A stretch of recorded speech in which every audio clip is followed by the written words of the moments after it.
सत श्री अकाल जी। मैं डॉक्टर मनदीप कौर, पंजाबी विभाग, हंसराज महिला महाविद्यालय जलंधर। MA ਸਮੈਸਟਰ ਤੀਜਾ ਦੇ ਵਿੱਚ ਖੁੱਲ੍ਹੇ ਲੇਖ ਪ੍ਰੋਫੈਸਰ ਪੂਰਨ ਸਿੰਘ ਜੀ ਦੀ ਜੋ ਰਚਨਾ ਹੈ ਸਿਲੇਬਸ ਦਾ ਹਿੱਸਾ ਹੈ ਅਤੇ ਖੁੱਲ੍ਹੇ ਲੇਖ ਦੇ ਵਿੱਚੋਂ ਇਸ ਦੇ ਵਿਸ਼ਾ ਪੱਖ ਨਾਲ ਸੰਬੰਧਿਤ, ਇਸ ਦੇ ਕਲਾ ਪੱਖ ਦੇ ਨਾਲ ਸੰਬੰਧਿਤ, ਇਸ ਦੀ ਵਿਧਾ ਦੇ ਨਾਲ ਸੰਬੰਧਿਤ ਕਈ ਪ੍ਰਸ਼ਨ ਪੁੱਛੇ ਜਾ ਸਕਦੇ ਹਨ, ਜਿਨ੍ਹਾਂ ਦੇ ਵਿੱਚੋਂ ਅਸੀਂ ਅੱਜ ਜਿਹੜਾ ਪ੍ਰਸ਼ਨ ਜਿਹਦੇ ਬਾਰੇ ਵਿਚਾਰ ਚਰਚਾ ਕਰਾਂਗੇ ਉਹ ਹੈ ਖੁੱਲ੍ਹੇ ਲੇਖ ਵਾਰਤਕ ਸ਼ੈਲੀ ਦੀਆਂ ਵਿਸ਼ੇਸ਼ਤਾਵਾਂ।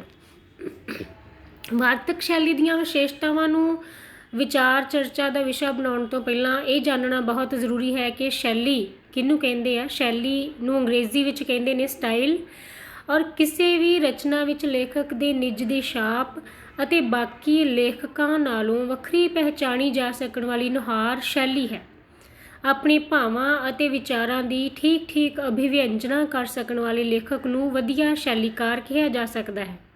ਇਹ ਇੱਕ ਉਸਾਰੂ ਕਲਾ ਹੈ, ਮਤਲਬ ਇੱਕ ਕ੍ਰੀਏਟਿਵ ਜਿਹੀ ਚੀਜ਼ ਹੈ ਕਿ ਅਗਰ ਕਿਸੇ ਲੇਖਕ ਦੇ ਮਨ ਦੇ ਵਿੱਚ ਕੁਝ ਵਿਚਾਰ ਹੈਗੇ ਨੇ, ਕੁਝ ਵਿਸ਼ੇ ਹੈਗੇ ਆ ਜਿਨ੍ਹਾਂ ਨੂੰ ਉਹ ਪਾਠਕਾਂ ਦੇ ਨਾਲ ਸਾਂਝੇ ਕਰਨਾ ਚਾਹੁੰਦਾ ਹੈ, ਤਾਂ ਉਹਨਾਂ ਵਿਚਾਰਾਂ ਨੂੰ ਸਾਂਝੇ ਕਰਨ ਦਾ ਤਰੀਕਾ ਕੀ ਆ, ਕੀ ਉਹਦੇ ਮਨ ਦੇ ਵਿੱਚ ਜੋ ਭਾਵ ਨੇ, ਜੋ ਵਿਚਾਰ ਨੇ, ਕੀ ਉਹਨਾਂ ਨੂੰ ਐਜ਼ ਇਟ ਇਜ਼, ਕੀ ਉਹਨਾਂ ਨੂੰ ਹੂਬਹੂ ਉਹ ਪਾਠਕਾਂ ਦੇ ਸਾਹਮਣੇ ਅਭਿਵਿਅਕਤ ਕਰ ਸਕਿਆ ਜਾਂ ਨਹੀਂ।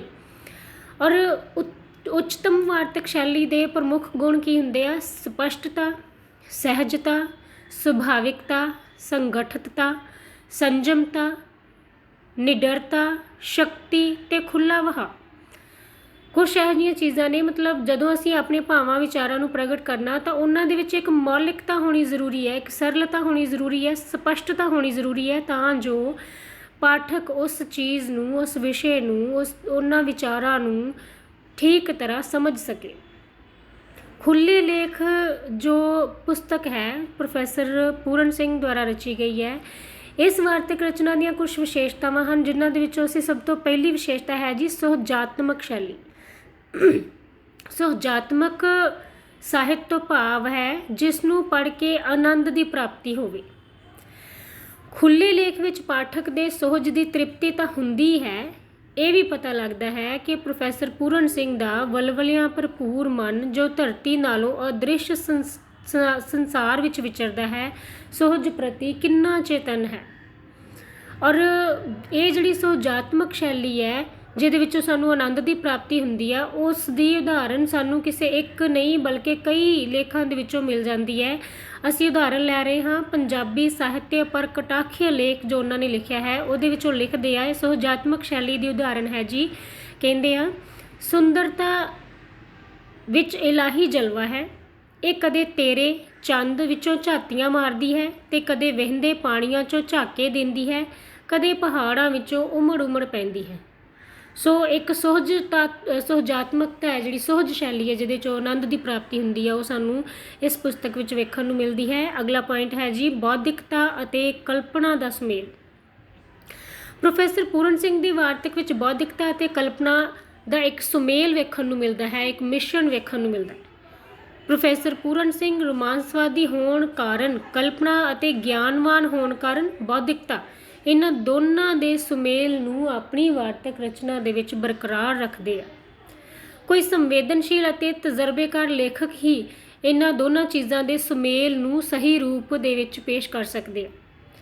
ਔਰ ਸੰਵੇਦਨਸ਼ੀਲ ਤੇ ਤਜਰਬੇਕਾਰ ਲੇਖਕ ਹੀ ਨੇ ਪ੍ਰੋਫੈਸਰ ਪੂਰਨ ਸਿੰਘ, ਜਿਨ੍ਹਾਂ ਨੇ ਕਲਪਨਾ ਨੂੰ ਬੌਧਿਕਤਾ ਦੀ ਪੁੱਠ ਦੇ ਕੇ ਵਧੀਆ ਨਿਬੰਧ ਦਾ ਰੂਪ ਉਹਨਾਂ ਨੇ ਦਿੱਤਾ ਹੈ। ਜਿੰਨੇ ਵੀ ਨਿਬੰਧ ਸਾਨੂੰ ਇਸ ਪੁਸਤਕ ਵਿੱਚ ਵੇਖਣ ਨੂੰ ਮਿਲਦੇ ਆ, ਉਹਨਾਂ ਦੇ ਵਿੱਚ ਇਸ ਅੰਸ਼ ਨੂੰ ਅਸੀਂ ਭਲੀ ਭਾਂਤੀ ਵੇਖ ਸਕਦੇ ਹਾਂ। ਉਹ ਭਾਵਨਾਵਾਂ ਨੂੰ ਬੌਧਿਕਤਾ ਵਿੱਚ ਰੰਗ ਕੇ ਪੇਸ਼ ਕਰਦੇ ਆ, ਤਾਂ ਹੀ ਪਾਠਕ ਖੁਸ਼ ਹੋ ਜਾਂਦਾ ਉਹਨਾਂ ਦੀ ਰਚਨਾ ਨੂੰ ਪੜ੍ਹ ਕੇ। ਉਹ ਲਿਖਦੇ ਆ, ਪਿਆਰ ਇਸ ਅੰਸ਼ ਵਿੱਚ ਸਦਾ ਵੈਰਾਗਵਾਨ ਕੋਮਲਤਾ ਹੈ, ਜਿਸ ਵਿੱਚ ਹਰ ਘੜੀ ਅਖੰਡ ਤੇ ਸੀਮਾ ਰਹਿਤ ਤਿਆਗ ਹੈ। ਹੁਣ ਇਸ ਉਦਾਹਰਨ ਦੇ ਵਿੱਚੋਂ, ਇਹਨਾਂ ਸਤਰਾਂ ਦੇ ਵਿੱਚੋਂ ਸਾਨੂੰ ਬੌਧਿਕਤਾ ਵੀ ਵੇਖਣ ਨੂੰ ਮਿਲਦੀ ਹੈ ਤੇ ਕਲਪਨਾ ਦੇ ਅੰਸ਼ ਵੀ ਸਾਨੂੰ ਇਸ ਵਿੱਚੋਂ ਵੇਖਣ ਨੂੰ ਮਿਲਦੇ ਹਨ।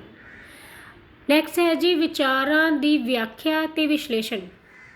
ਪ੍ਰੋਫੈਸਰ ਪੂਰਨ ਸਿੰਘ ਨੇ ਵਿਚਾਰਾਂ ਦੀ ਵਿਆਖਿਆ ਤੇ ਵਿਸ਼ਲੇਸ਼ਣ ਬਹੁਤ ਹੀ ਸੂਝਵਾਨ ਤਰੀਕੇ ਨਾਲ ਕੀਤਾ ਹੈ। ਔਰ ਉਹਨਾਂ ਦੇ ਆਪਣੇ ਵਿਚਾਰਾਂ ਦੀ ਪ੍ਰੋੜਤਾ ਅਤੇ ਵਿਸ਼ਲੇਸ਼ਣ ਸਾਨੂੰ ਇਸ ਪੁਸਤਕ ਦੇ ਵਿੱਚ ਵੇਖਣ ਨੂੰ ਮਿਲਦਾ ਹੈ। ਲੇਖਕ ਕੋਲ ਗਿਆਨ ਦੀ ਬਹੁਲਤਾ ਹੋਣ ਕਾਰਨ ਖੁੱਲ੍ਹੇ ਲੇਖ ਵਿੱਚ ਵਿਆਖਿਆ ਅਤੇ ਵਿਸ਼ਲੇਸ਼ਣ ਬਹੁਤ ਸਾਰਾ ਜਿਹੜਾ ਸਾਨੂੰ ਵੱਡੀ ਮਾਤਰਾ ਵਿੱਚ ਮਿਲ ਜਾਂਦਾ ਹੈ। ਪੰਜਾਬੀ ਸਾਹਿਤਯ ਪ੍ਰਗਟਾਖੇ ਵਿੱਚ ਡਡਵਾਲਨ ਆਦਿ ਰਾਣੀਆਂ ਦੀਆਂ ਉਦਾਹਰਨਾਂ ਬਹੁਤ ਜ਼ਿਆਦਾ ਦਿੱਤੀਆਂ ਹਨ। ਲੇਖਕ ਨੇ ਇਸ ਪੁਸਤਕ ਗਿਆਨੀ ਦੇ ਵਿਦਿਆਰਥੀਆਂ ਦੇ ਲਈ ਲਿਖੀ ਸੀ, ਇਸ ਕਰਕੇ ਵੀ ਉਸ ਦਾ ਇਹ ਮਨੋਰਥ ਜਿਹੜਾ ਇਹਦੇ ਵਿੱਚੋਂ ਸਾਨੂੰ ਦੇਖਣ ਨੂੰ ਮਿਲਦਾ ਹੈ, ਉਹ ਆਪਣੇ ਵਿਚਾਰਾਂ ਨੂੰ ਬਹੁਤ ਸੰਖੇਪ ਵਿੱਚ ਜਾਂ ਫਿਰ ਬਿਲਕੁਲ ਅਧੂਰਾ ਨਹੀਂ ਛੱਡਦੇ, ਬਲਕਿ ਉਹਨਾਂ ਦਾ ਸਹੀ ਤਰੀਕੇ ਨਾਲ ਵਿਸਤ੍ਰਿਤ ਤਰੀਕੇ ਦੇ ਨਾਲ ਇੱਕ ਵਰਣਨ, ਇੱਕ ਵਿਆਖਿਆ ਵੀ ਪੇਸ਼ ਕਰਦੇ ਆ ਅਤੇ ਇਸ ਤੋਂ ਉਪਰੰਤ ਉਸ ਦਾ ਵਧੀਆ ਢੰਗ ਦੇ ਨਾਲ ਵਿਸ਼ਲੇਸ਼ਣ ਵੀ ਸਾਨੂੰ ਵੇਖਣ ਨੂੰ ਮਿਲਦਾ ਹੈ। ਕਾਵਿਕਤਾ। ਬੇਸ਼ੱਕ ਪ੍ਰੋਫੈਸਰ ਪੂਰਨ ਸਿੰਘ ਨੇ ਇਹ ਜਿਹੜੀ ਰਚਨਾ ਹੈ ਖੁੱਲ੍ਹੇ ਲੇਖ, ਇਹ ਵਾਰਤਕ ਰਚਨਾ ਦੇ ਰੂਪ ਵਿੱਚ ਸਾਨੂੰ ਮਿਲਦੀ ਹੈ, ਪਰ ਪ੍ਰੋਫੈਸਰ ਪੂਰਨ ਸਿੰਘ ਮੁੱਖ ਤੌਰ 'ਤੇ ਕਵੀ ਸੀਗੇ। ਉਹਨਾਂ ਦੀ ਵਾਰਤਕ ਵਿੱਚੋਂ ਵੀ ਸਾਨੂੰ ਕਵਿਤਾ ਦੇ ਅੰਸ਼ ਵੇਖਣ ਨੂੰ ਮਿਲ ਜਾਂਦੇ। ਸੈਲਾਨੀ ਛੰਦ ਪੰਜਾਬੀ ਕਵਿਤਾ ਵਿੱਚ ਪ੍ਰੋਫੈਸਰ ਪੂਰਨ ਸਿੰਘ ਦੀ ਦੇਣ ਹੈ, ਜਿਨ੍ਹਾਂ ਨੇ ਇੰਟਰੋਡਿਊਸ ਕਰਵਾਇਆ ਸੀ ਇਸ ਛੰਦ ਨੂੰ। ਉਹ ਕਵਿਤਾ ਲਿਖਣ ਸਮੇਂ ਕਿਸੇ ਵਜ਼ਨ ਤੋਲ ਤੁਕਾਂਤ ਬੰਦਸ਼ ਵਿੱਚ ਨਹੀਂ ਪੈਂਦੇ। ਜਿਵੇਂ ਸਾਨੂੰ ਪਤਾ ਕਿ ਉਹ ਕਵਿਤਾ ਵੀ ਖੁੱਲ੍ਹੀ ਕਵਿਤਾ ਲਿਖਦੇ ਆ, ਔਰ ਛੰਦਾਂ ਨੂੰ ਤਾਂ ਉਹ ਨਵਾਬੀ ਜੁੱਤੀ ਦੀ ਕੈਦ ਵਜੋਂ ਦੱਸਦੇ ਆ। ਔਰ ਵਾਰਤਕ ਦੇ ਵਿੱਚ ਵੀ ਸਾਨੂੰ ਉਹਨਾਂ ਦੀ ਕਾਵਿਕਤਾ ਦੇ ਅੰਸ਼ ਸਾਨੂੰ ਕਿਵੇਂ ਵੇਖਣ ਨੂੰ ਮਿਲਦੇ ਆ, ਜਿਵੇਂ ਕਿ ਉਹਨਾਂ ਦੀ ਪੁਸਤਕ ਦੇ ਵਿੱਚ ਹੋਈ ਲਈ ਇੱਕ ਉਦਾਹਰਣ ਹੈ, ਕਾਲੇ ਕਾਲੇ ਬੱਦਲ ਜਦ ਘਟਾ ਟੋਪ ਆਣ ਪਰਬਤਾਂ 'ਤੇ ਛਾਂਦੇ ਹਨ, ਪ੍ਰਤੀਤ ਹੁੰਦਾ ਹੈ ਕਾਲੀ ਪ੍ਰਲੈ ਆ ਗਈ।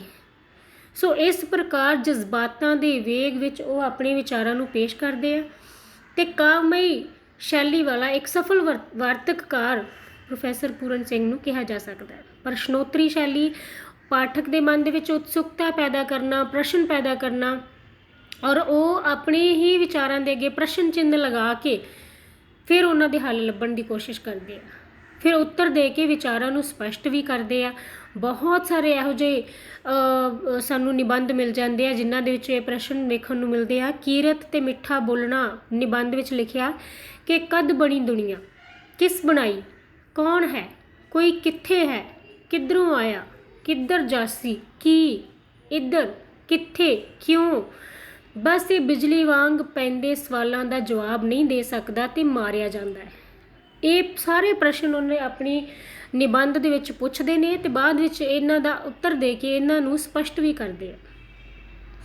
ਵਿਅੰਗਾਤਮਕ ਸ਼ੈਲੀ, ਗੱਲ ਨੂੰ ਅਸਿੱਧੇ ਤਰੀਕੇ ਦੇ ਨਾਲ ਪੇਸ਼ ਕਰਨਾ, ਅਸਿੱਧੇ ਢੰਗ ਦੇ ਨਾਲ ਕਿਸੇ 'ਤੇ ਪ੍ਰਹਾਰ ਕਰਨਾ, ਕੋਈ ਚੋਭ ਲਾਉਣਾ ਵਿਅੰਗ ਕਹਾਉਂਦਾ ਹੈ। ਅਤੇ ਪ੍ਰੋਫੈਸਰ ਪੂਰਨ ਸਿੰਘ ਆਪਣੀ ਰਚਨਾ ਦੇ ਵਿੱਚ ਇਸ ਵਿਅੰਗਾਤਮਕ ਸ਼ੈਲੀ ਦੀ ਵਰਤੋਂ ਕਰਦੇ ਆ। ਉਹ ਆਪਣੀ ਗੱਲ ਨੂੰ ਅਜਿਹੇ ਢੰਗ ਨਾਲ ਪੇਸ਼ ਕਰਦੇ ਆ ਜੋ ਸਾਰਿਆਂ ਹਮਾਇਤੀਆਂ ਅਤੇ ਵਿਰੋਧੀਆਂ ਦੇ ਲਈ ਮੰਨਣਯੋਗ ਹੋਵੇ, ਕਿਸੇ ਦੇ ਮਨ ਨੂੰ ਚੋਟ ਨਾ ਪਹੁੰਚਾਏ। ਇਸੇ ਮਨੋਰਥ ਦੀ ਪ੍ਰਾਪਤੀ ਦੇ ਲਈ ਉਹ ਲਿਖਦੇ ਆ, ਕਹਿੰਦੇ ਠੀਕ ਹੈ ਜਾਨਵਰਾਂ ਦੇ ਸਰੀਰ ਥੀ ਅਸੀਂ ਉੱਡ ਆਏ, ਪਰ ਮਨੁੱਖਾਂ ਦੀ ਸ਼ਕਲ ਵਿੱਚ ਹਾਲੇ ਅਸੀਂ ਸ਼ੇਰ, ਬਘਿਆੜ, ਲੂੰਬੜ ਆਦਿ ਹੀ ਹਾਂ। ਸੋ ਅਸਿੱਧੇ ਤਰੀਕੇ ਦੇ ਨਾਲ ਮਨੁੱਖ ਨੂੰ ਜਾਨਵਰ ਵੀ ਕਹਿ ਰਹੇ ਆ। ਵਿਅੰਗਾਤਮਕ ਸ਼ੈਲੀ ਦੇ ਨਾਲ ਬੜੇ ਸਫਲ ਤਰੀਕੇ ਦੇ ਨਾਲ ਉਹ ਆਪਣੇ ਭਾਵਾਂ ਨੂੰ ਇਸ ਸ਼ੈਲੀ ਦੇ ਰਾਹੀਂ ਪ੍ਰਸਤੁਤ ਕਰਦੇ ਨੇ। ਅੱਗੇ ਹੈ ਜੀ ਸੰਬੋਧਨੀ ਸ਼ੈਲੀ। ਇਹਦੇ ਵਿੱਚ ਸੰਬੋਧਨ 'ਚ ਦੋ ਧਿਰਾਂ ਦਾ ਹੋਣਾ ਬਹੁਤ ਜ਼ਰੂਰੀ ਆ, ਔਰ ਉਹ ਆਪਣੇ ਲੇਖਾਂ ਦੇ ਵਿੱਚ ਜਦੋਂ ਲਿਖਦੇ ਆ, ਜਿਵੇਂ ਪੰਜਾਬੀ ਸਾਹਿਤਯ ਪ੍ਰਗਟਾਖੀਆ ਲੇਖ ਵੀ ਦੇਖ ਸਕਦੇ ਆ, ਉਹ ਭੋਲਿਓ, ਉਹ ਸਾਥੀਓ, ਉਹ ਬੇਲੀਓ, ਇੱਦਾਂ ਦੇ ਸ਼ਬਦ ਵਰਤ ਕੇ ਪਾਠਕਾਂ ਦੇ ਨਾਲ ਇੱਕ ਸੰਬੋਧਨੀ ਸ਼ੈਲੀ ਦੇ ਵਿੱਚ ਆਪਣੀ ਗੱਲਬਾਤ ਨੂੰ ਪੇਸ਼ ਕਰਦੇ ਨੇ। ਅੰਤਰਮੁਖਤਾ ਦਾ ਮਤਲਬ ਹੈ ਕਿ ਅੰਤਰਮੁਖੀ ਘਟਨਾਵਾਂ ਨੂੰ ਜਾਂ ਫਿਰ ਆਪਣੇ ਸਵੈ ਜੀਵਨੀ ਮੂਲਕ ਅੰਸ਼ਾਂ ਨੂੰ ਉਹ ਆਪਣੀ ਪੁਸਤਕ ਦੇ ਵਿੱਚ ਕਿਵੇਂ ਪੇਸ਼ ਕਰਦੇ ਆ, ਜੋ ਉਹਨਾਂ ਦੇ ਆਪਣੇ ਅੰਤਰਮਨ ਦੇ ਨਾਲ ਸੰਬੰਧ ਰੱਖਦੀਆਂ ਨੇ। ਇੱਕ ਪੂਰਾ ਨਿਬੰਧ ਹੈ ਜਿਹਦੇ ਵਿੱਚ ਸਾਨੂੰ ਜੀਵਨੀ ਮੂਲਕ ਵੇਰਵੇ, ਅੰਤਰਮੁਖੀ ਵੇਰਵੇ ਵੇਖਣ ਨੂੰ ਮਿਲਦੇ ਹੈ। ਨਿਬੰਧ ਦਾ ਨਾਮ ਹੈ ਆਪਣੇ ਮਨ ਨਾਲ ਗੱਲਾਂ। ਬਾਲਪਨ ਗਿਆ, ਲੜਕਪਨ ਆਇਆ, ਮਾਪਿਆਂ ਨੇ ਪੜ੍ਹਨ ਪਾਇਆ, ਕਦੀ ਮਸੀਤੇ ਘੱਲਿਆ, ਕਦੀ ਧਰਮਸ਼ਾਲੇ।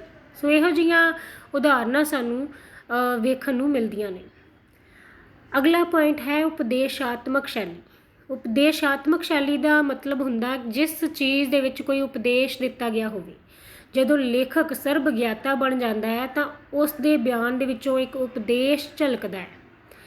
ਬੇਸ਼ੱਕ ਇਹ ਵਾਰਤਕ ਦਾ ਨਕਾਰਾਤਮਕ ਪੱਖ ਹੁੰਦਾ ਆ, ਪਰ ਜੋ ਉਪਦੇਸ਼ ਪ੍ਰੋਫੈਸਰ ਪੂਰਨ ਸਿੰਘ ਆਪਣੇ ਲੇਖਾਂ ਦੇ ਵਿੱਚ, ਆਪਣੇ ਨਿਬੰਧ ਦੇ ਵਿੱਚ ਪੇਸ਼ ਕਰਦੇ ਆ, ਉਹਨਾਂ ਦਾ ਮਨੋਰਥ ਬਹੁਤ ਵਧੀਆ। ਉਦਾਹਰਨ ਵਜੋਂ ਦੇਖ ਸਕਦੇ ਹਾਂ, ਵਤਨ ਦਾ ਪਿਆਰ ਨਿਬੰਧ ਨੂੰ ਵੇਖ ਸਕਦੇ ਹਾਂ। ਕਹਿੰਦੇ ਮਿਹਨਤ ਕਿਰਤ ਕਰੀਏ, ਆਪਾਂ ਕੰਮ ਵਿੱਚ ਇੰਨਾ ਮਾਰੀਏ ਕਿ ਚਮ ਦ੍ਰਿਸ਼ਟੀ ਰਹੇ ਹੀ ਨਾ। ਉਪਦੇਸ਼ਾਤਮਕ ਸ਼ੈਲੀ ਵੇਖਣ ਨੂੰ ਮਿਲਦੀ ਆ, ਜਿਹਦੇ ਵਿੱਚ ਉਹ ਇੱਕ ਉਪਦੇਸ਼ ਜਿਹੜਾ ਉਹ ਸਾਰੇ ਆਪਣੇ ਪਾਠਕਾਂ ਦੇ ਨਾਲ ਸਾਂਝਾ ਕਰਦੇ ਆ। ਵਰਣਨਾਤਮਕ ਸ਼ੈਲੀ, ਜਿਹਦੇ ਵਿੱਚ ਬਹੁਤ ਸਾਰੀਆਂ ਘਟਨਾਵਾਂ ਦਾ ਵਰਣਨ ਕੀਤਾ ਗਿਆ ਹੁੰਦਾ, ਜਿਹਦੇ ਵਿੱਚ ਕੁਝ ਗਲਪੀ ਅੰਸ਼ ਵੀ ਸਾਨੂੰ ਵੇਖਣ ਨੂੰ ਮਿਲ ਜਾਂਦੇ ਆ। ਜਾਪਾਨੀ ਨਾਇਕਾ ਦੀ ਜੀਵਨ ਕਥਾ ਜਿਹੜਾ ਨਿਬੰਧ ਹੈ, ਉਹਦੇ ਵਿੱਚੋਂ ਇਹ ਚੀਜ਼ ਸਾਨੂੰ ਵਰਣਨਾਤਮਕ ਸ਼ੈਲੀ ਜਿਹੜੀ ਸਾਨੂੰ ਵੇਖਣ ਨੂੰ ਮਿਲਦੀ ਆ। ਔਰ ਇਸ ਤੋਂ ਇਲਾਵਾ ਜਿਹੜੇ ਦ੍ਰਿਸ਼ ਬਿੰਬ, ਵਾਰਤਾਲਾਪੀ ਬ੍ਰਿਤਾਂਤ, ਗਲਪਮਈ ਸ਼ੈਲੀ ਦਾ ਮਿਲਿਆ ਜੁਲਿਆ ਸਰੂਪ ਸਾਨੂੰ ਉਹਨਾਂ ਦੇ ਨਿਬੰਧਾਂ ਦੇ ਵਿੱਚੋਂ ਵੇਖਣ ਨੂੰ ਮਿਲਦਾ ਹੈ। ਲਾਸਟ ਪੁਆਇੰਟ ਹੈ ਜੀ ਤੱਥਾਤਮਕ। ਉਹ ਆਪਣੀ ਗੱਲ ਨੂੰ ਤੱਥਾਂ ਦੇ ਆਧਾਰ 'ਤੇ ਕਰਦੇ ਆ। ਅਹਿਮੀਅਤ ਪ੍ਰਦਾਨ ਕਰਨ ਲਈ ਆਮ ਤੌਰ 'ਤੇ ਇਤਿਹਾਸ ਵਿੱਚੋਂ, ਯਥਾਰਥਿਕ ਘਟਨਾਵਾਂ ਦੇ ਵਿੱਚੋਂ ਹਵਾਲੇ ਲੈਂਦੇ ਆ। ਪ੍ਰੋਫੈਸਰ ਪੂਰਨ ਸਿੰਘ ਨੇ ਇਤਿਹਾਸ ਵਿੱਚੋਂ ਵੀ ਕੁਝ ਹਵਾਲੇ ਲਏ, ਜਿਵੇਂ ਹੋਲੀ ਤਾਂ ਕਿਸੇ ਜਾਦੂ ਦੀ ਕਲਾ ਕਰਕੇ ਸੜਨ ਲੱਗੀ ਤੇ ਪ੍ਰਹਿਲਾਦ ਇਸ ਵਿਉਂਤ ਨਾਲ ਸੜ ਜਾਸੀ। ਕੁਛ ਇੱਦਾਂ ਦੇ ਇਤਿਹਾਸਿਕ ਹਵਾਲੇ ਸਾਨੂੰ ਵੇਖਣ ਨੂੰ ਮਿਲਦੇ ਆ, ਜਾਂ ਫਿਰ ਕਈ ਥਾਵਾਂ 'ਤੇ ਜਾਪਾਨ ਦੇ ਕਿਰਤੀਆਂ ਦੀ ਮਿਹਨਤ ਦੇ ਨਾਲ ਰਿਲੇਟਡ ਗੱਲਬਾਤ ਵੀ ਸਾਨੂੰ ਇਸ ਪੁਸਤਕ ਦੇ ਵਿੱਚ ਵੇਖਣ ਨੂੰ ਮਿਲਦੀ ਆ। ਆਪਣੇ ਤੱਥਾਂ ਦੇ ਨਾਲ, ਤਰਕ ਦੇ ਨਾਲ ਉਹ ਗੱਲ ਕਰਦੇ ਆ। ਅੰਤ ਵਿੱਚ ਅਸੀਂ ਕਹਿ ਸਕਦੇ ਹਾਂ ਕਿ ਬੜੀ ਹੀ ਸੂਝਮਈ, ਬਹੁਤ ਹੀ ਸਪਸ਼ਟ, ਬਹੁਤ ਹੀ ਸਰਲ ਤੇ ਬੌਧਿਕਤਾ ਭਰਪੂਰ ਜਿਹੜੀ ਸ਼ੈਲੀ ਆ ਉਹ ਸਾਨੂੰ ਇਸ ਪੁਸਤਕ ਦੇ ਵਿੱਚ ਵੇਖਣ ਨੂੰ ਮਿਲਦੀ ਆ। ਅਤੇ ਇਸ ਵਾਰਤਕ ਸ਼ੈਲੀ ਦੇ ਨਾਲ ਨਾਲ ਸਾਨੂੰ ਭਾਸ਼ਾ ਜਿਹੜੀ ਆ ਉਹਦੇ ਬਾਰੇ ਵੀ ਅਸੀਂ ਥੋੜ੍ਹੀ ਜਿਹੀ ਗੱਲ ਕਰਨੀ ਚਾਹਾਂਗੇ। ਵਾਰਤਕ ਸ਼ੈਲੀ ਜੋ ਹੈ ਪ੍ਰੋਫੈਸਰ ਪੂਰਨ ਸਿੰਘ ਜੀ ਜੋ ਖੁੱਲ੍ਹੇ ਲੇਖ ਵਿੱਚ ਉਹਨਾਂ ਨੇ ਪੇਸ਼ ਕੀਤੀ, ਉਹਦੇ ਵਿੱਚ ਜਿਹੜੀ ਭਾਸ਼ਾ ਦੀ ਵਰਤੋਂ ਕੀਤੀ ਆ ਉਹ ਕੇਂਦਰੀ ਪੰਜਾਬੀ ਭਾਸ਼ਾ ਦੀ ਵਰਤੋਂ ਕਰਦੇ ਆ। ਕੁਛ ਪੋਠੋਹਾਰੀ ਸ਼ਬਦ ਵੀ ਵੇਖਣ ਨੂੰ ਮਿਲ ਜਾਂਦੇ ਆ, ਜਿਵੇਂ ਜਾਵਾਂਗਾ ਦੀ ਜਗ੍ਹਾ 'ਤੇ ਜਾਸਾਂ, ਤੋਂ ਦੀ ਥਾਂ 'ਤੇ ਥੀ, ਜਾਂ ਇੱਦਾਂ ਦੇ ਕੁਛ ਸਹਾਇਕ ਕਿਰਿਆਵਾਂ ਜਿਹੜੀਆਂ ਸਾਨੂੰ ਵੇਖਣ ਨੂੰ ਮਿਲਦੀਆਂ ਆ। ਵਿਆਕਰਨਿਕ ਤਰੁੱਟੀਆਂ ਵੀ ਕੁਛ ਥਾਂ 'ਤੇ ਵੇਖਣ ਨੂੰ ਮਿਲਦੀਆਂ ਨੇ, ਜਿਵੇਂ ਪੰਜਾਬੀ ਬੋਲੀ ਮੈਂ ਮਾਂ ਦੇ ਦੁੱਧ ਨਾਲ ਇੰਨੀ ਨਹੀਂ ਸਿੱਖੀ, ਹੁਣ ਵੀ 35 ਦੇ ਕਈ ਅੱਖਰ ਮੈਨੂੰ ਲਿਖਣੇ ਨਹੀਂ ਆਉਂਦੇ। ਇਸ ਤੋਂ ਇਲਾਵਾ ਕੁਝ ਸ਼ਬਦ ਜੋੜ ਜਿਹੜੇ ਉਹਨਾਂ ਦੀਆਂ ਗਲਤੀਆਂ ਵੇਖਣ ਨੂੰ ਮਿਲਦੀਆਂ। ਯਈਏ ਦੀ ਵਰਤੋਂ ਬਹੁਤ ਜ਼ਿਆਦਾ ਕੀਤੀ ਗਈ ਹੈ। ਵਿਸ਼ਰਾਮ ਚਿੰਨ੍ਹਾਂ ਦੀਆਂ ਗਲਤੀਆਂ ਵੇਖਣ ਨੂੰ ਮਿਲਦੀਆਂ।